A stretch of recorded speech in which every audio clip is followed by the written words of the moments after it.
But again, welcome to our first ever Stigma Busters kickoff luncheon for the International Bipolar Foundation. On the table in front of you, if you didn't hear me earlier, are some green feet. If you would put a message of support on them with the black pens that are there and then place it back on the table, whether you're here today for yourself, a loved one, just want to learn more about bipolar disorder and how to help people. We're going to hang those at the marathon and make an impression for people who are running in the marathon with bipolar disorder that your foot will symbolize their support. So thank you for doing that.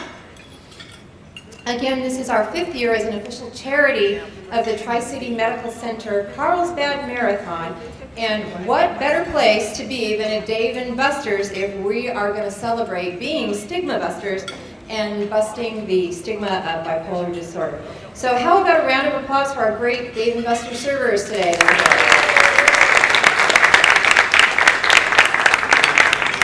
And while the marathon is just 8 weeks away, and next year on January 17, we have asked you here today to learn how you can reach more than 5.7 million people in the U.S. and others throughout the world with help, support, and comfort. And as I look around the room, I see many of you whose families and friends, like mine, have benefited greatly from IBPF support. That support comes through an effort of a great team. So if you are a staff member or one of our regular volunteers, will you stand and be recognized or wave? Come on, Heather, Debbie, wave. There you are. Stand up, stand up. Well, we were founded in 2007 by 4 moms who, like me, have a child affected by bipolar disorder. It's hard when you say bye-bye. And they were personally aware of the trauma that bipolar disorder causes, and they felt compelled to do something constructive to help others. So today at IBPF, we are relentless. From our webinars, seminar, advocacy events such as the one we just held in Washington, D.C., to our free educational materials, social awareness campaigns, and research grants that we award to innovative scientists. And we even have a mental health patch program for Girl Scouts. We and other organizations like us are only scratching the surface of what needs to be done.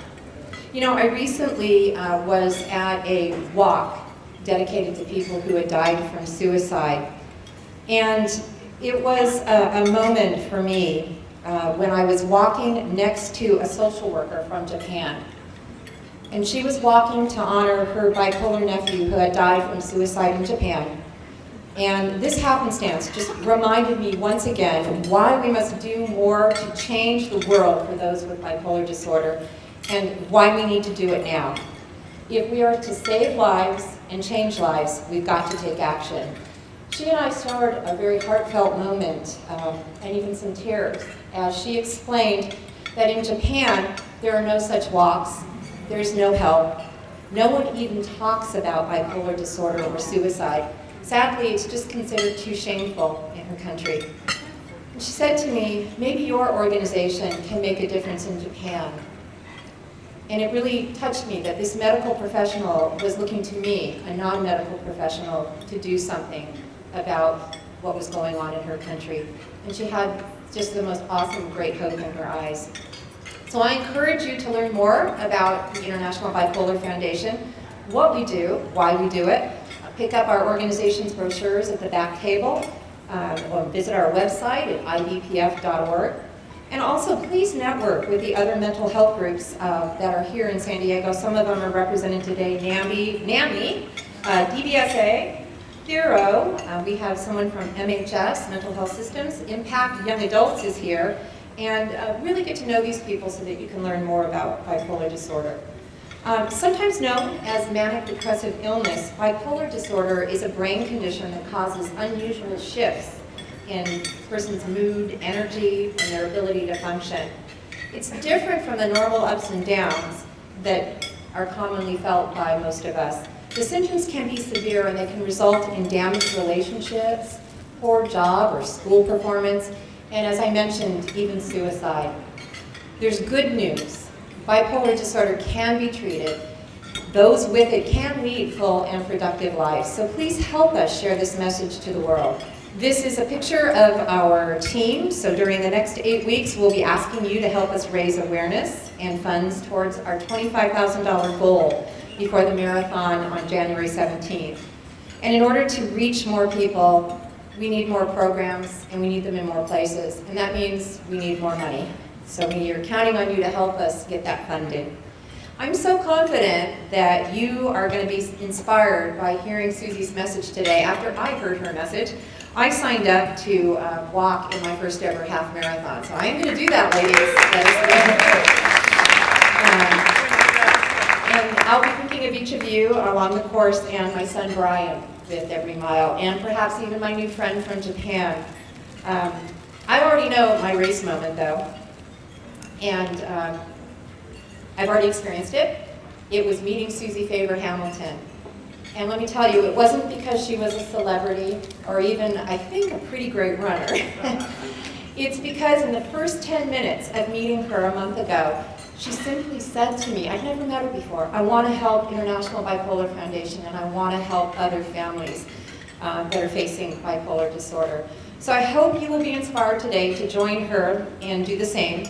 And I would now like to bring up our host, one of our hosts for the day, international and professional marathon race announcer, Rudy Novotny. Let's give him a round of applause for being with us here today. Thanks so much, Lori. Thank you, everybody, for coming out today. This is a fantastic cause, but you heard what I do. I'm a race announcer. So I think I've been conned because you guys are totally overdressed. And the pre-race meal looks delicious, but I don't know. That might come up at mile 3 or so. Hey, at any rate, you know, I don't have experience within my family with bipolar. I do have some friends that whose families have been touched. I kind of qualify because I can understand the personal struggle being a recovering alcoholic and drug addict. Been clean and sober 29 years. Thank you. My mom was very, very active in AA. My mom, before she passed, had like 30-some years clean and sober. You know, my dad was a bank president, and he was very proud of my my education, and I thought I'd follow in his footsteps, but I chose my mom's footsteps and became an alcoholic. So that, you know, things work in different ways. Hey, we've got a great program for you here today. I'm just here to kind of move things along. You don't want to hear, and don't really need to hear any more about me. But I've got a co-host whose family has been touched, and somebody I'd like to bring up. She'll be working with me today from Channel 10, KGTV. ABC station. She's been a reporter for over 16 years. Can you believe that? No way. And again, it has touched your family personally. Ladies and gentlemen, a warm welcome, please, for Emily Valdez. Turn the microphone on. Hi, I'm Emily, and yeah, it's really good to be here today. When they sent out in the newsroom, we need somebody that would like to participate with the Bipolar Foundation, I said, me, because I grew up with it. Not me personally, but my mom was bipolar undiagnosed her whole life, and the reason she was never diagnosed, she never wanted to get help because of the stigma. And she grew up in an age where you just didn't talk about those things, and when she was depressed, she would try to treat herself with St. John's wort and all this herbal stuff, but it never worked, and she ended up becoming a really hardcore alcoholic, and she did pass away. My sister is a treated bipolar. So she is fully functional. She was in the military, and she calls me up, and it's kind of funny. She can laugh about it because once it's treated and once you know. Oh, by the way, I have major depression my whole life, and I also suffer from severe OCD, like Howard Hughes, if I'm not medicated. So I definitely get the depression part of it. But my sister, I was telling Lori, and this story kind of is an example of it. My sister called me up and said, Emily, I was online and I was booking plane tickets to go to the Caribbean to buy an island. And it was 4 a.m. And I looked in the mirror and my hair was wild. And she goes, I think I need to get my meds changed. So, and she just kind of laughs about it, and that's our life, you know, and if I get really depressed, I need to call the doctor. But I too am a recovered alcoholic because I self-medicated, and so I've been sober for 6 years. I self-medicated with alcohol till I finally got my treatment plan down, and I'll be on medication the rest of my life, and I'm cool with that. And it's a lot more freeing to be able to be open about, I don't even like to call it mental illness, it's just my quirkiness, you know, just whatever I've been handed biologically. So anyways, I guess we need to move on. So that's my story, and I'm glad you're, whoa.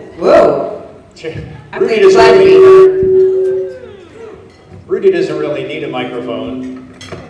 So no, that's okay. All right, Seriously, don't need a microphone. Ladies and gentlemen, you've heard us mention In Motion and the marathon coming up and the half marathon. I'd like to bring up the Vice President of In Motion, Ellen Larson.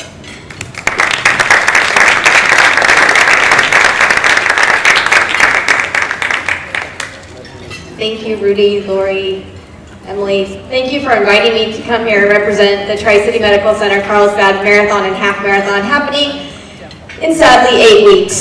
That makes my heart race. I skipped a beat just when you had to mention 8 weeks from now we'll be at the starting line of an amazing event, and I'm so happy that International Bipolar is one of our official charities.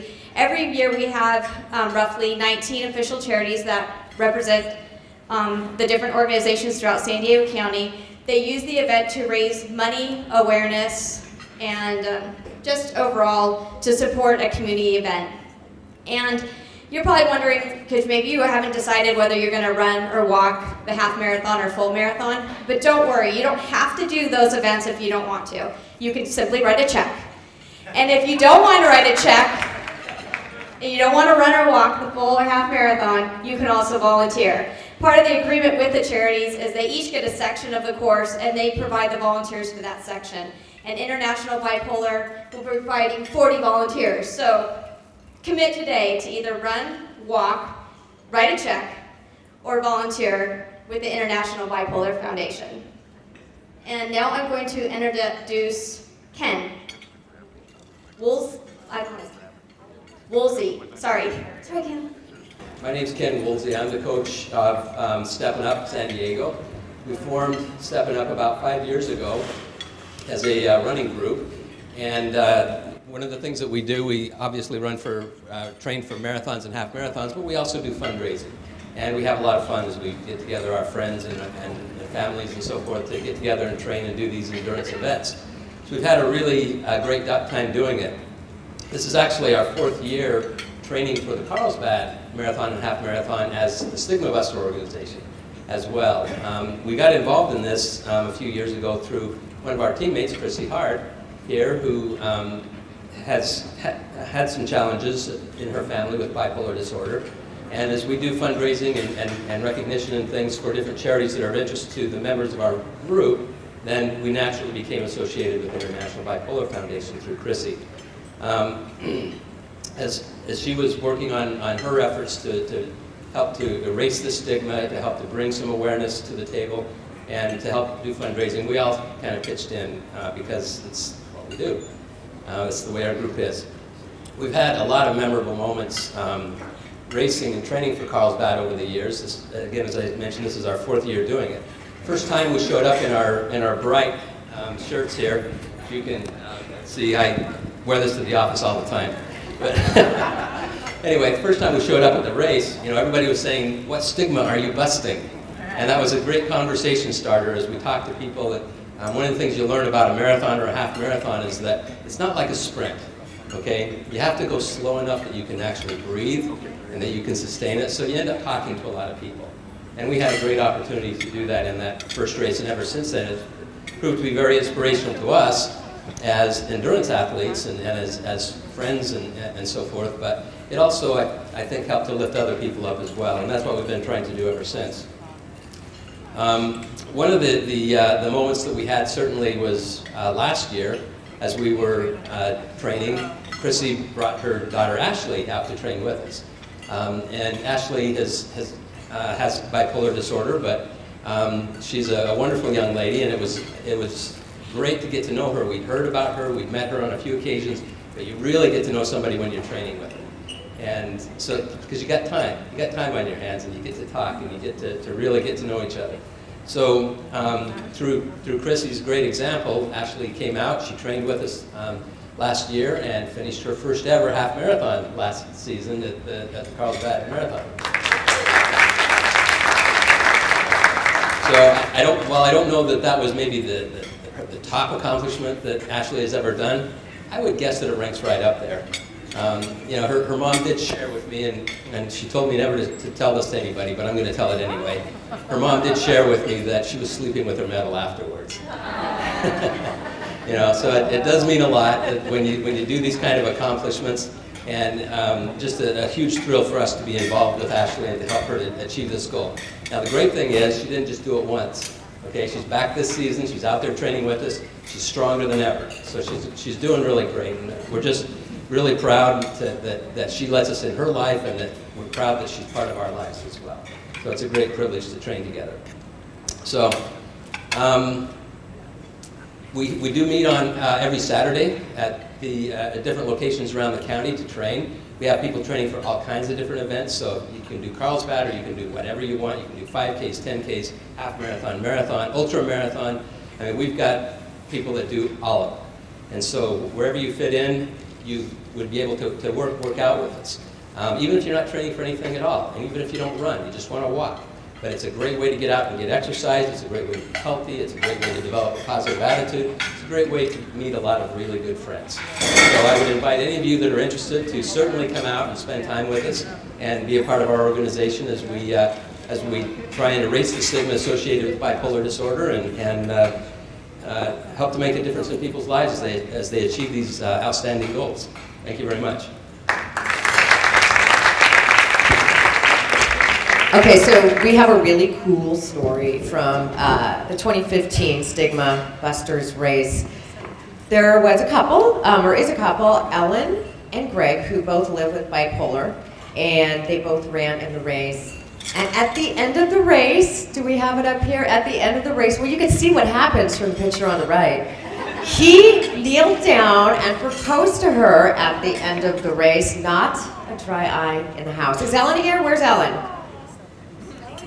Ellen's here. She's probably in the restroom. This is no time to be shy, Ellen. Ellen? Okay, well, let's give her a round of applause anyways. I'm sure she'll be back and embarrassed she wasn't here. You know, I love the proposals during races, at the beginning, at the end, in the middle. I do a lot of Disney events, and it's become the point where not are we going to have one, it's how many are we going to have. I think right now our record is something like 8 in one race. It's like, okay, another proposal, here you go. That's great, she said yes. Next, over here, we have a... Hey, so that's fantastic. I'm really happy for Ellen and Greg, and a lot of you probably feel that that's one of the main things we're here for, honor that couple. But there's another thing we're here for. Want to honor one of our friends here, one person in particular. And I hope we surprise her, because we're actually honoring her. And what Emily and I are going to do now is read some comments from some of her teammates and some of her friends about her. And I think she'll figure it out. I would think. If not, everyone will be staring at her. So yeah, exactly. That's true. They'll let her know. Okay, her friend Rick says, she is one of the absolute toughest people I know. Her sweet, pleasant disposition masks her inner fire. I know triathletes who have completed Ironman distances and ultra marathons who've run 100-mile races, but her dedication and commitment is second to none. She inspires everyone around her. I am honored to be her friend and part of the IBPF support team. Okay, and her friend Michelle says, quote, she's the reason why we do what we do for others. Her daughter, boy, when your daughter's backing you up, that's really something special. Her daughter says she does so much for others. And her friend LJ says, quote, I never would have tried to do this marathon thing. I mean, not ever in a million years. I was so inspired by her, I simply had to do it for my son too. Because of her, he will know I am in for the long run to support his life with bipolar disorder. Another person says, Dear friend of 40 years, you've traveled the roads which have taken you to this very point in life. I am so proud of you. I've watched you learn. I've watched you grow. I've watched each of your life's events, the disappointment, the happinesses. That's a tough word. Yeah. Each step in life acting as a foundation for the next. Your unconditional love for others is tremendous. Your unconditional love for others is tremendous. I just read that twice because it's that big. Your successes in life achieved through strength and power of love for your children and family. Congratulations to you. I wish I could be with you on this wonderful day. I love you, sister. Okay, do we know? Keep going. Okay. Keep going. All right. From Trish, she, so that's 50% of the people out of the room, is a real blessing in the lives of others. She is a wonderful example to all with her giving heart and kindness to everyone. And from her friend Gail, Steppin Up was formed to promote fitness, fun, friendships, and fundraising. And we eagerly raise money for causes that our teammates care about. When she asked us to support IBPF, few of us had any firsthand knowledge about mental illnesses. We all love her.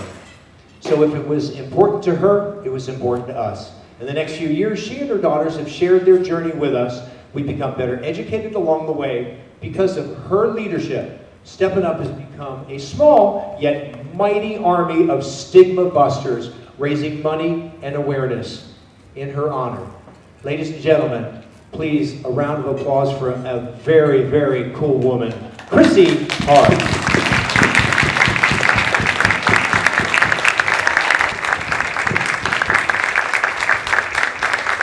We're so proud of you. Great job, kiddo. I get paid by the word, you don't. I think I'm at a loss of words right now. Caught me by surprise. I love my teammates, they're my extended family, and I just am overcome with the love from them.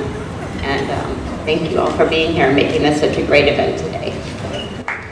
Thank you so much. We have a bouquet of green roses that symbolize recovery from mental health. And we have one for each of your daughters. And we have this really cool plaque. And I found this, if you want to wear it. If you're kind of new to the job, but I think this is yours. So here you go. All right, let's turn around. See what it says. What does it say? Stigma Busters!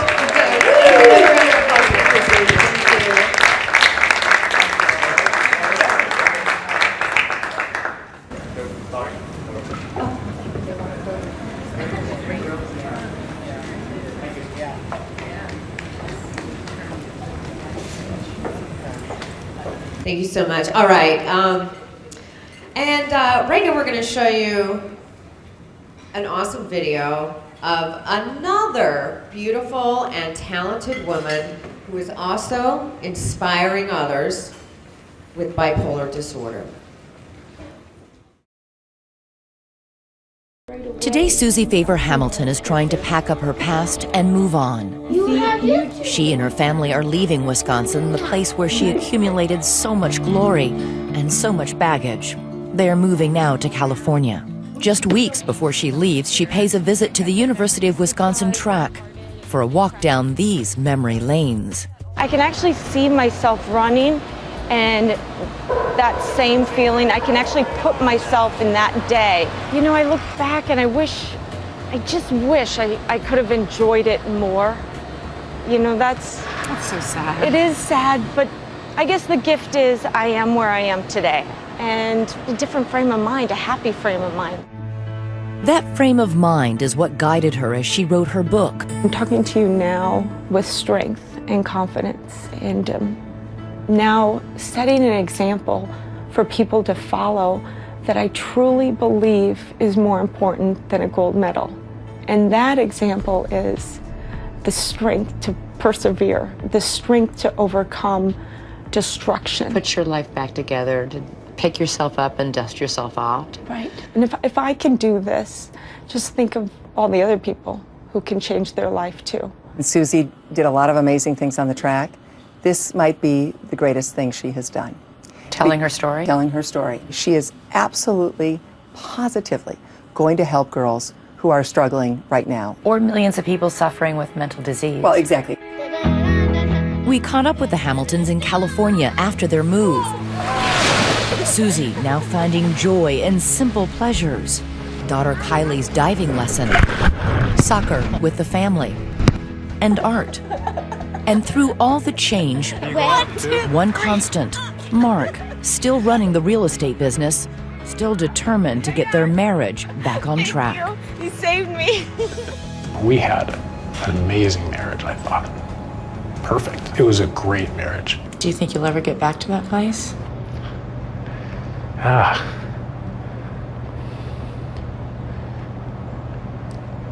think we have a chance. We're working on it. Do you know how lucky you are that he stuck by you? I am one of the luckiest people ever to have somebody who cares about you so much that he didn't care about any of the ramifications that came towards him because of my behavior.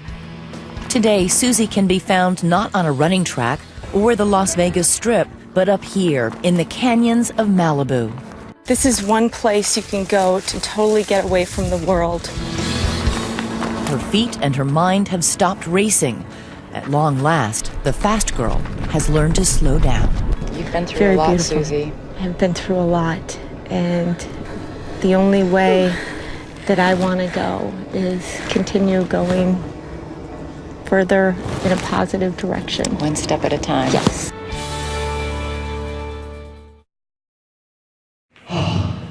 I'm so excited. She's here. Her family's here. I've got a 36-page intro. I'm going to try to whittle it down a little bit. It's not really 36 pages. Ladies and gentlemen, her accomplishments are absolutely amazing. Things that stand today that are hard to imagine anybody breaking. U.S. junior record holder at the 1500 meter, 3 national junior titles in high school. Scholastic Sport Magazine Top 100 High School. Athlete of the Century. Not of the year, of the month, of the week, of the century. University of Wisconsin, record 9 NCAA titles, and this one blows me away. 32 Big Ten championships. Competing professionally, Suzy won 7 USA national titles, set 2 American records, was 3-time Olympian, ran her specialty, the 1500, under 4 minutes 5 times. That is absolutely incredible. Was the second fastest American woman in history at 3:57.40, just a fraction longer than her nemesis at the time, Mary Decker-Slaney. That was always so exciting to see those two running together. A 3-time Olympian, during her career, Suzy appeared in ads for Nike, Reebok, Oakley, Clairol, Procter & Gamble. She was featured in Vogue, Cosmopolitan, People, Rolling Stone, Harper's Bazaar, and it goes on and on. She's had a successful career in real estate and public speaking, was an ambassador for Rock and Roll Marathon, for Run Disney. Ladies and gentlemen, her struggles, and sometimes what defines you is not any of those things. It's when there's a struggle, when things aren't going perfect. And how you respond and how you react really shows the fiber of who you are. That's enough about all this. Ladies and gentlemen, it's time. Suzy Favor Hamilton.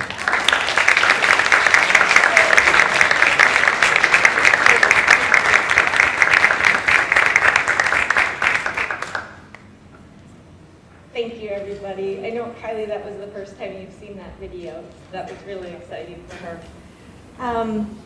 First of all, this is my first time speaking in 3 years, so I don't like to follow a script, but I kind of had to have something so I wouldn't be all over the place. But obviously, most of you know my story, from Olympian to being a wife and a mom to becoming an escort in Vegas. And my book definitely shows the destructive behavior that happened during that time. And a lot of people have asked me, well, why do you write this descriptive stuff in your book? And I felt like it needs to be told what bipolar looks like, what its ugly side looks like. It's a side that we don't talk about, and it's something we need to start doing. And if we can talk about it, then people are going to open up. If we can get rid of the stigma, the shame, people feel like they can reach for help. But right now, people are being silent and they aren't reaching out and getting the help they need, because we all know there is help and there's lots of support all over. But with my book, it ends. The publisher, actually my writer, had 500 pages. And books today, they need to be a certain amount of pages, like half of that, or people just don't have the time to read them. So my book had a lot about my recovery, but the publisher decided to end the book on, and she finds out she's bipolar. So that's kind of the end of the book. So you don't read anymore. You don't know, how do I get to this place? How do I get from 3 years ago, being outed, to being at the International Bipolar Foundation, speaking here today? I mean, it's pretty amazing that I'm here, and I'm just stunned and so appreciated that I feel so appreciated. So thank you guys so much. But after my story was outed, what I felt was enormous pain, obviously, because the whole world is judging me, and they're telling me that I'm not a good person. They're telling me, letters pouring in. Actually, when the story came out in the first day, I had 600 emails. The original emails that come out, it's people who just react, and they don't even take time to think, maybe something is just not going right. They just throw out words, and they basically come out there and say, your wife is a whore, she's a slut. They come out with the worst names in the world to hurt you. And this was unbelievable. And when all this was happening, I was suicidal during that time, because I am being told I'm the worst person in the world. And at that time also, everybody was so mad at me. My parents didn't know how to react, my parents-in-law. My husband's upset, he doesn't know what to do. My daughter, Kylie, is confused. What's going on? Why are my mom and dad arguing? Why aren't they getting along? And people are also saying, she had everything. She had the perfect life. She had a good job, she was married, she had the child, everything just looked perfect. Nobody's life is perfect, but everybody for some reason perceived that mine was. So you're a celebrity, you're an athlete, whatever you may be, you're a newscaster, you're the CEO of a company, so your life is supposed to be perfect, you're supposed to be the perfect person. It isn't like that. And that's what happened to me. People just thought I was a certain way. I also had a period there when it first came out that people were shunning me. Friends and family didn't want anything to do with me. It was a period that I learned who my true friends were and who really supported me. But I was surprised at that time how lonely I felt and how miserable it was. And I was despised by so many people. One of the worst comments that came to me was by a total stranger. And this total stranger sent an email saying, why don't you just kill yourself? Why don't you kill yourself like your brother did? My brother died by suicide. He was bipolar. And for people to come out with such damaging words, think of all the people that don't have support or hope, that are hearing these messages and being told these things, that are suicidal on top of that. And this is where lives can be saved. If people would stop judging and coming to conclusions without even knowing the story. It's a damaging world out there if we don't have support and hope and love from our families. I was very, very fortunate because my husband obviously knew something was desperately wrong with me during this time. And fortunate to have some great doctors. A great doctor at UCLA who recommended me to see the founder of sports medicine, specializes with bipolar. I was with him for about 2 weeks right after my story came out, and he's asking me all these questions, and I'm like, this is kind of silly. Why are you asking me these? I didn't say that, but I'm thinking it in my head because at this time, I don't know at all that I had bipolar. And he's asking me, Now, do you have enormous energy? Are you talking a mile a minute? Are you hypersexual? Are you spending tons of money? Are you delusional? Are you having risky behavior? And, you know, at the time when he's interviewing me, asking me these questions, I had no idea that I just spent in the last year $50,000 on crap. Basically, I don't even know what I spent that money on. I didn't see my behavior as risky. I saw my enormous energy as normal because I was this athlete who had great energy. But I didn't see that this energy was at a whole new level. I didn't know that the drug that I was misdiagnosed was making me even more hypersexual, energized, delusional. I had no idea that this drug was having that effect on me. So during this period, my doctor is figuring all this out. He actually takes me off Zoloft very, very slowly and puts me on Lamictal. They can't take you off a drug quickly. They're afraid of the depression would set in. So I'm still suffering my same behaviors. I'm still in this depression now. I'm having the suicidal thoughts. I'm being told how awful I am. So I'm still resorting to my bad behaviors. Nothing's changed in me. So I'm being given a drug. So all of a sudden, am I supposed to change tomorrow? No, it takes months for me to feel the effects of the Lamictal and get off the Zoloft. And during that time, I'm starting to have a little clarity. I'm starting to feel better. I'm starting to stop blaming everybody else. Because when I was outed, it was everybody's fault. It wasn't mine. I'm perfect. It's everybody else that has the problem. It's this denial that comes along with mental illness. We also feel like I'll be fine tomorrow. Nothing's wrong with me. It's everybody else's fault. And I was going through that stage of blaming everybody. Once the clarity started to creep in, I realized all the damage I had done. And I had done a lot of damage, obviously to myself, but more so to the people around me who didn't understand the illness. My husband at that time, he didn't know a lot about bipolar, and you would think I would know about bipolar because I lost my brother. He died by suicide to bipolar, you would think.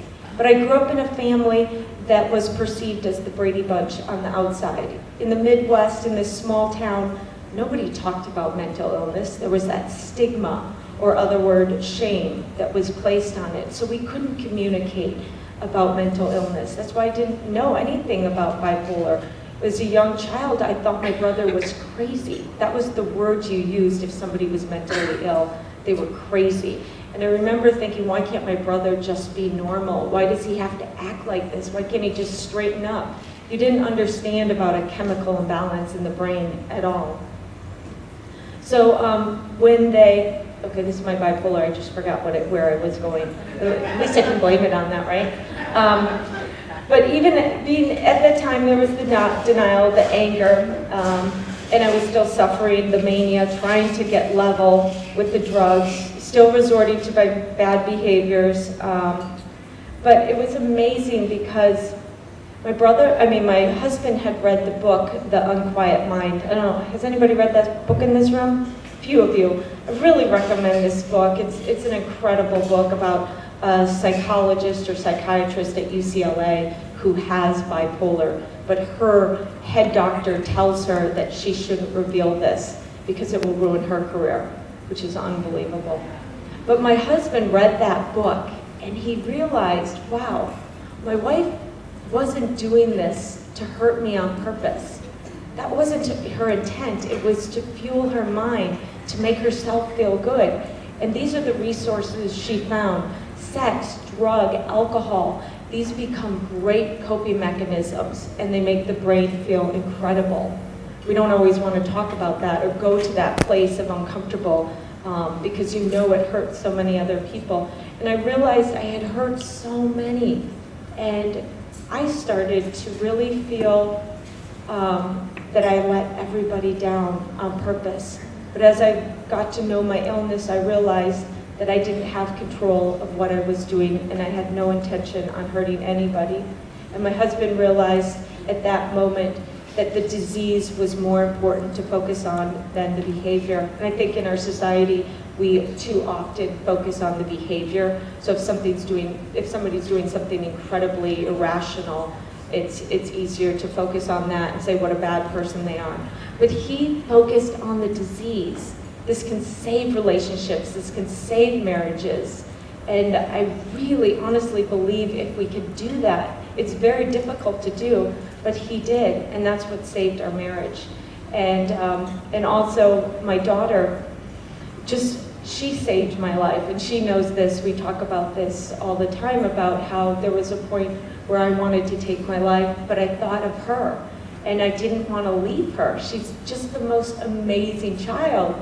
And so to know I have this gift of a husband and a daughter who both saved my life is incredible. I mean, just the two most amazing, wonderful people in the world that understand mental illness. And let me tell you, my daughter is 10, and she understands mental illness. I always like to say this. She understands mental illness than 99% of adults, and she's only 10 years old.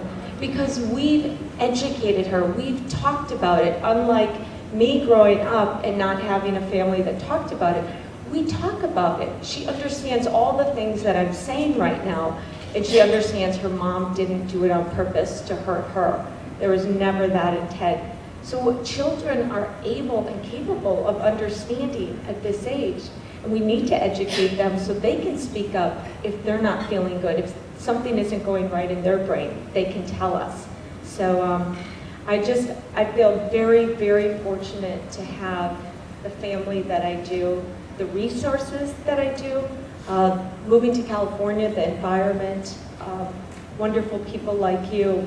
And not everybody is so lucky, but with the International Bipolar Foundation raising money, the goal is to give access to everybody and help everybody, educate, get rid of that stigma, get rid of that shame that goes along with it. Nobody should feel shame for the chemical imbalance in their brain. But I am just so honored to be here. I'm obviously at peace with myself now. I've tried really, really hard and fought to get healthy. I'll never be 100%. Bipolar never goes away, but you can learn how to avoid the triggers in your life that bring on the bad behaviors. The doctors, the support, we have this great community that can help us. So let's all be compassionate, courageous, and smile more. Show somebody that you really care. And we can make a difference. I'm telling you, every one of you people here today is special and incredible, and we all deserve a fantastic life, whether we have bipolar or not bipolar. We deserve that. So thank you, everybody.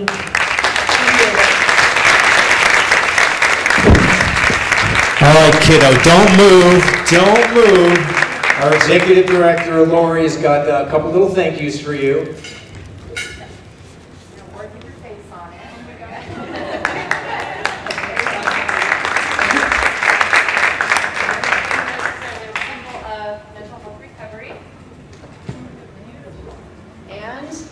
You need this. It's your official Stigma Buster hat. And we promised to get you a smaller size, but here it is, your official shirt. You'll be wearing bright yellow with the rest of us. I've worn mine. Be brave. You never gift a woman a piece of clothing too large. You get in trouble for that.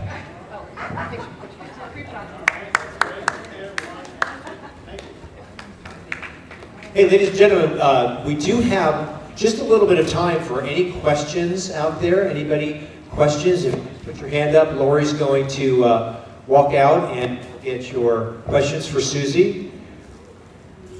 You guys are being really shy now. Here we go. Do you want to come up? No, I have a loud enough voice. Okay. Let me go ahead and have you do it on the microphone so we can pick it up.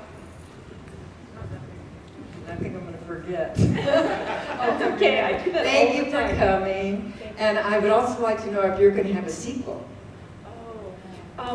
You know, I've been asked to write a book on the recovery, and it's right now when they said that, I'm like, whoa, you know, right now it's enough with my book out now, that's enough of a trigger that I'm just having to deal with. But I'm working with a speechwriter right now, and we're working on a TED-worthy speech. So have you heard of TED? So I have an incredible speechwriter, and we're in the process of doing that. And I think my speech will be a lot on that part, the recovery, and really helping people. So I'm very anxious to get going on that. We're very so much looking forward to it.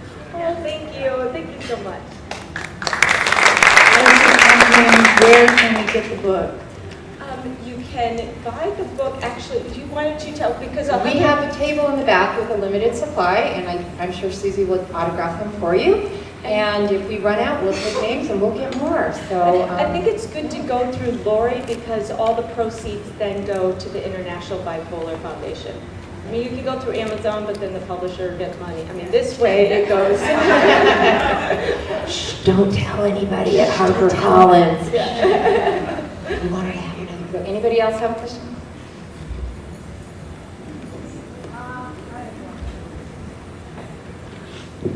I have a question. Actually, it's for both you and your husband. I know it's been, I have bipolar, and my boyfriend now has bipolar, but my ex-husband did not. And it was very hard for him to, my ex-husband, to understand what bipolar was. And you have been, well, from what I read in the book, you were an incredible support, and you were so understanding. And I wondered if you guys had together wanted to do some type of, I know you like public speaking, but if you guys together were going to, so that you might be able to help other spouses and people who don't really understand, if that was something you guys ever had considered, because it's very rare to find someone who is as supportive as you are. And I just, sometimes, you know, that, I don't know. That's a great question. I think Mark could answer that. Okay, Mark, is this cool? We just met yesterday, so. No, I've tried to write a little bit about my experience with it, and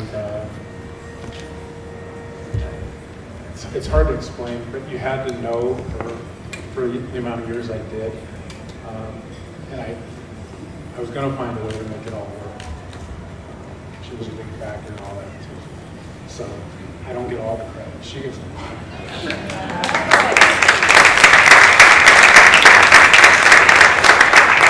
But when you really do the research and you really try to have an open mind on things, I didn't know anything about bipolar. You listen, you learn, you try to find a way to make things work. And like Suzy mentioned that book, I read that book. That made a huge difference for me. Now, you know, months and months later, I want to help just like she wants to help. So I've tried to write a little bit. I'm going to be speaking at Johns Hopkins next year about my experience with all this. So we're trying our best. We're going to make a difference. Let's take one last question over here, and then if you have more questions, you can come see Suzy. Hi, at what age you start to take the medication, and did it start to help you right away? At what age did I start? I started, I believe, let's see, I think I started my medication, I was 37. I'm trying to remember, was that right? Yeah, around 37, 38. So I didn't start medication till later. I actually was given Prozac, which was working, but I didn't like the side effects. It was making me gain weight. I had grown up, I had eating disorder growing up, so for somebody with an eating disorder, gaining weight was not a good thing for my mental state. I felt good on Prozac, so I went off, and things didn't go right in my brain. It came back really raging strong, and I was misdiagnosed for depression and put on Zoloft, which caused a lot of my problems. It's not, Zoloft is great for some people, but in some cases when you're bipolar and you're given Zoloft, in my case, it brought on some really crazy behavior.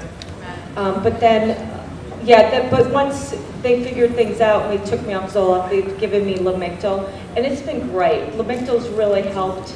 It's not like, oh, I love Lamictal. It brings me down, it makes me level, and there's many days I want to go off of it, but I know I can't. That's just the selfishness of your brain saying, I want to feel different. But I also have ADHD, and I take a medication called Strattera. I feel like that also helps my bipolar in many ways, that it kind of lessens my energy and just levels me out too. Yeah, thank you. Well, if you have more questions for Suzy, we will have her in the back signing books, and we do have a banner set up there if you want to take a picture with Suzy in front of the International Bipolar Foundation banner. I'm sure she wouldn't mind helping us with the extra publicity. So we did promise you we'd get you out of here by 1 o'clock, so I am going to just move forward with the rest of our information. So as you can see, if you didn't get your questions answered, if you want to hear even more in depth, Suzy will be doing an hour-long webinar for us on January 27th from 9 o'clock to 10 o'clock. You can check our website for that information, and if you have signed up for the event, guess what? Unless you tell us, we're going to keep you on our mailing list, but you can always opt out, and we'll tell you that for seminar or webinar. All right. Well, we are going to keep moving on. So why we are here is we want to raise awareness first, but as I said, we can't do more programs without more funds. And, you know, just the other day, Heather in our office showed me an envelope that really touched my heart. We get mail and questions and support people who want our books and our literature from all over the world, and it was from a man at Soledad Prison. And so when you raise money, you know, you're helping people who need it most. They're reaching out to us 24 hours a day, and we just can't keep up with it all. They come through Facebook, and like I said, letters that come in and phone calls. And so every bit, I promise you, every bit that you help us raise goes directly to help somebody in as fast as we can.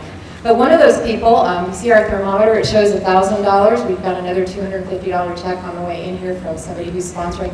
But again, somebody else who's really touched my heart is Suzy. When I was having lunch with her, said, you know, I was an art major in college, and writing was kind of cool, kind of fun, but what I really want to do is art. So she's been doing paintings with her daughter, and she sold her first painting and donated the proceeds to us. And it sold for a lot, folks. I just want to let you know that thermometer has gone up another $1,000. So that's just an example of some of the things that you can help us do. I'm going to be having a party in my art gallery near my house to paint wine glasses. Yes, ladies, there will be a little bit of wine involved, but there's, you know, you can do things like that. If you say, oh, I can't raise money, there's a lot that you can do. We're just trying to raise $25,000. If everybody in here helps us, I know we can get there. It's very, very simple. We have a website. If you pick up the brochure that's in front of you, right here, it gives you all the information to sign up. You don't, as Ellen said, you do not have to run, you do not have to walk, but you can put an awareness page up. And if you do have somebody that you know with bipolar disorder or any type of mental illness or mood disorder, you know, get permission, but tell their story and just put it out there and see if people want to support. You'll be surprised how many people will start telling you, my daughter, my son, my mom, my dad. When I first spoke about my 19-year-old son, many of you who are here in the room told me about people in your family, and it's what encouraged me to take this job. It's not just about me and my son, it's about people that I know. 1 in 4 people in the United States has some type of mental disorder. All right, so that is our page. And the brochure really does have everything you need to know. We do need, as Ellen said, 40 people to volunteer. Here's my page. You can see how simple it is. I put up a picture and I just said that statistic, and I've been sending that out to people, and if you saw it scrolling, next to it is the names of all the people who've donated in honor of my effort to walk in the marathon. But again, you can just have a page up for that, and all of the information is in your brochure. We did new this year, though. If you help us raise money, we are going to offer some really cool prizes. The first one is a sticker. Anybody who gives $1 or more gets a Stigma Buster sticker, because it's official. Once you donate to help people with bipolar disorder, you are a Stigma Buster. No getting around it. $50 or more, we have a sports tumbler. You do 100 or more, we have a Dave & Buster power card. That was fun, huh, Kylie? Oh, she was here. She's probably out playing some more. And we gave her one today. You get $250 or more, you get an autographed copy of Suzy's book. $500 or more, you get a sports duffel bag. They'll say, I'm a Stigma Buster or something cool like that. And anybody who raises over 1,000, we are going to give you the coolest gift ever. It's a Kindle Fire with Suzy's book on it electronically, so you can share it with other people. And then every Thursday until race day, there's an office in Del Mar in a conference room, and if you let us know, we are going to be doing activities to help raise funds and awareness, and we'll also get on the phone with Coach Ken, who has a Thursday night call. So you can listen in, hear about running, be inspired, hear me complain about how tired and Suzy told me how to get rid of blisters on my feet, so I'm all set. Then if we make our goal, we want to come right back here to this very room and celebrate. So there'll be a celebration party in February, and we really want to celebrate those who help us. These are some of our cool volunteers. We'll let you hug the bear if you show up at 5 o'clock in the morning on the street corner where we have our booth. But right now, I'd like all of our table captains, Melissa, Debbie, Heather, everybody who's a table captain, they have a form for you to fill out. And again, we're not, as Ellen said, we're not, if you'd like to donate today, we'd love that to be the case. But do give us your information. Tell us if you'll volunteer.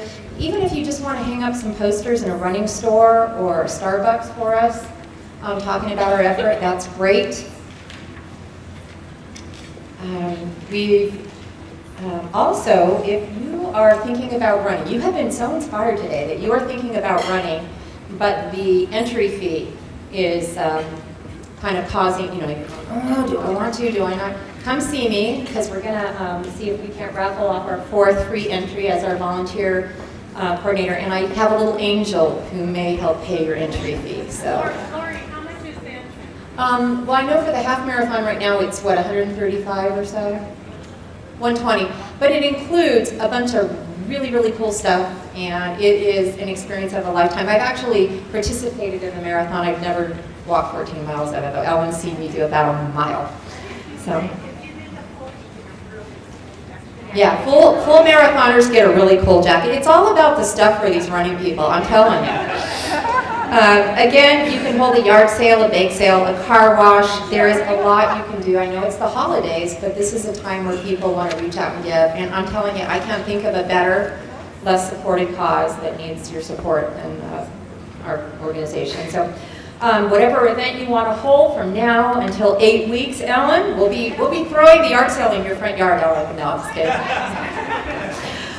We've got people here from Arbonne. We've got Chrisi's Creations. There's brochures back here, and if you purchase some of those things, some of the money will be donated back to us. Want to have a gold party? We've got all kinds of people who said if you do that, they'll donate the proceeds back. So finally, I want to just thank our sponsors here. We do have room to have corporate sponsors and business sponsors like these fine folks who've helped us in the background. Finally, as Suzy mentioned, we've got the books in the back, and she's donating some of the proceeds to us, or she's donating all of her proceeds to us for that. And I would like to bring up the 2 most wonderful people we've had here today, Rudy and Emily, because I roped them into this sight unseen, so I really appreciate it. We're going to do some real quick raffle prize drawings. We've got some really cool things, so get out your tickets. If you didn't get one, let me know. And honestly, I know it's Thanksgiving. Right now you can get one, I'll get you one. It is Thanksgiving week today. I know it was hard for you. You're going on to your friends and family and different places, so it means extra double to me that you're here today. So God bless you. Have safe travels wherever you're going. And again, thank you for showing up. We're going to do this every year. And so you're a Stigma Buster now. So just look yourself in the mirror in the morning and say, I am a Stigma Buster. All right.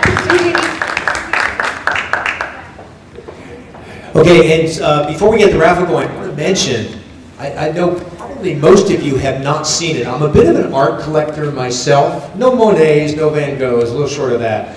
But Suzy's art is really, really spectacular. And I should say this when she can't hear me saying this right now. It's ridiculously inexpensive. Okay, so before she gets, now she's listening, before she gets an agent for her art, or it goes into the galleries. I am very sincere when I say this. I am just not blowing smoke. Her art is beautiful, and she will be staying for any questions you have. And I'm telling you, to get her phone out, just take a look. Beautiful colors. Kylie, her daughter, really was very instrumental in kind of giving her some inspiration. But it's really, really nice stuff. So check it out. Not to mention that 90+% of all the proceeds goes to charity. So Suzy, again, thank you so much for being so creative, such a warrior. Okay, so wait. Before I let Lori close, who's going to be at the half marathon? Who's going to be doing the half marathon? Fantastic. Who among you is doing your first half marathon? Ladies and gentlemen, you know what we have here? We have a personal record that's going to be established on that date. All she has to do is cross that finish line.